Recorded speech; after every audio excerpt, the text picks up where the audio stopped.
Hey people, what's up? Hart here. So today, by popular request, we're doing chill funk Kedela type beat. And I did a short on this one a while ago, and I've actually had quite a few people ask me to do a full video on it. So that's what we're gonna do. So without further ado, let's go ahead and get right into Ableton. All right, so we're at 145 BPM for this one. And if you've listened to any of Kedela's songs, Mindset is where most of the inspiration for this one came from.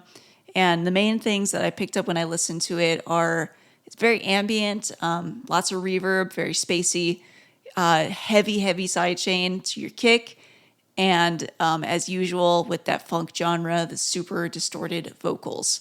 So I started off with this pad from Analog Lab, and without any of the processing, it sounds like this.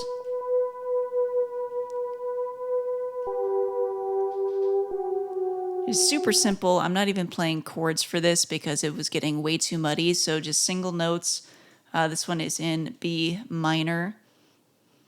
And so for the processing on that one, I actually have a send set up. So I had this set all the way to be sending to Portal here.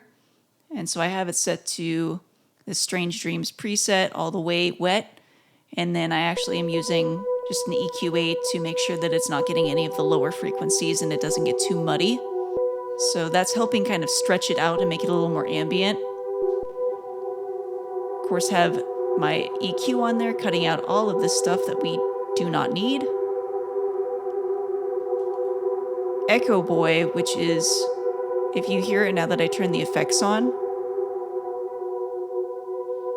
it's just making it sound kind of dirty and giving it a little bit of distortion sound, which I liked.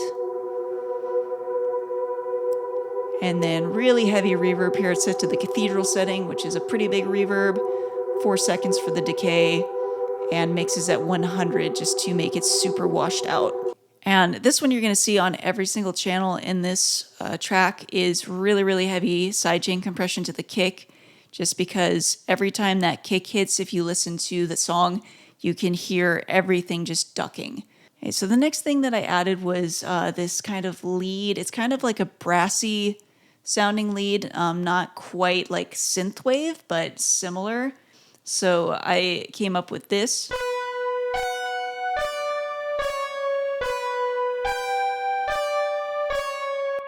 And those two sounds, I basically have an instrument rack that I created down here. And of course, if you want to create your own instrument rack in Ableton, you just go over here, Control G or Command G, and that'll be able to layer multiple instruments. And so I have this sound from Analog Lab, layered with this sound, also from Analog Lab.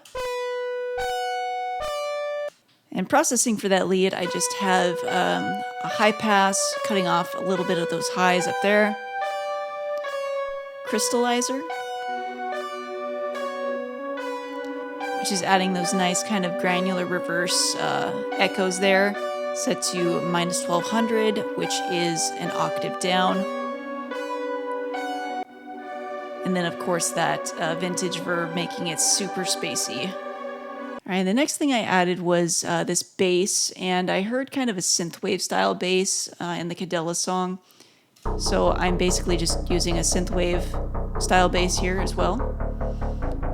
And it's just kind of following along the same kind of notes as the pad and the lead. And for processing, just have a band pass, and I'm cutting this higher than I normally would for the lower frequencies just because I also am layering a sub bass with it. And then I also have it on a send here. So basically what I've done is I set up a return track with an auto filter and a thermal, which is a distortion saturation plugin, if you're not familiar with it.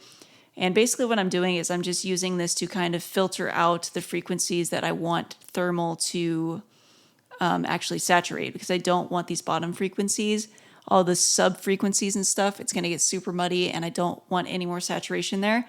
I just want those higher frequencies, which is going to help push it through on smaller speakers like phones and other stuff, so it'll be easier to hear. All right, next I just went ahead and grabbed a sub bass from Analog Lab. It's the Doomsday sub.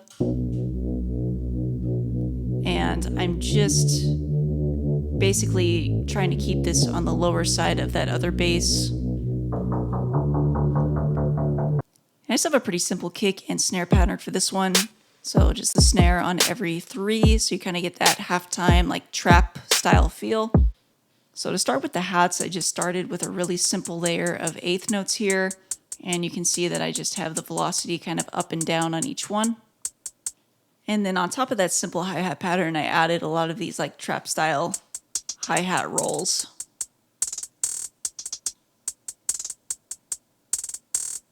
And then I also heard like a lot of snare rolls happening in the background as well, so I just added these.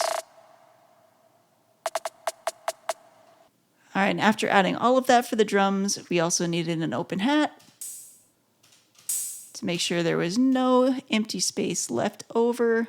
Just kidding, we also need a cymbal. And in the short, I had added these vocals. I was planning on wrapping my own vocals for this one, but I didn't have the time to get to it.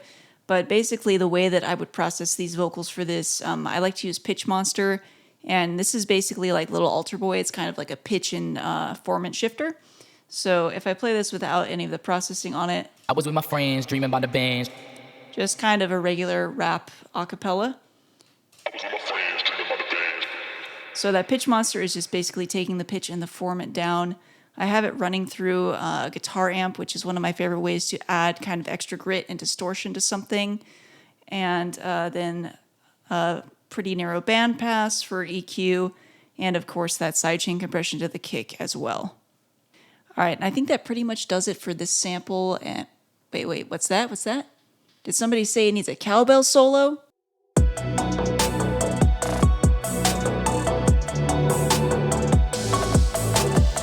All right, if you made it this far, this is really the end. So I really appreciate you watching. Thanks so much. Please remember to like, subscribe, share, drop me a comment, and I'll see you guys in the next one. Take care.